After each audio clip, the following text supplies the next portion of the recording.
Hello বন্ধুরা, এই দেখো আমি একটা জিনিস দেখাচ্ছি, পাতাল ফুল। এই দেখো বন্ধুরা, দেখো প্রথমে ছোট দেখালাম, তারপরে কত বড় হয়ে গেল। দেখো বন্ধুরা, এই দেখো, তোমরা কি এটা দেখেছো কোনো দিন? হ্যালো বন্ধুরা, তোমরা কি এই ফুলটা কোনো দিন দেখেছো? দেখো, পাতাল ফুল একে বলা হয়। কত সুন্দর লাগছে, দেখো পদ্ম ফুলের মতন, বলো বন্ধুরা। এই দেখো, দারুণ না?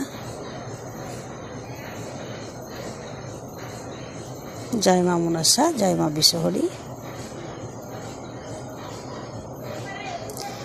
যাতে আমার ভিডিওটা তোমাদের ভালো লাগে অবশ্যই লাইক কমেন্ট শেয়ার করে দিও। একদম দেখো, এই যে পাতাল ফুল, এটা সবাই অনেকজন মশরুম বলে। এই দেখো, একদম পদ্ম ফুলের মতনই দেখতে, খুব সুন্দর না বন্ধুরা?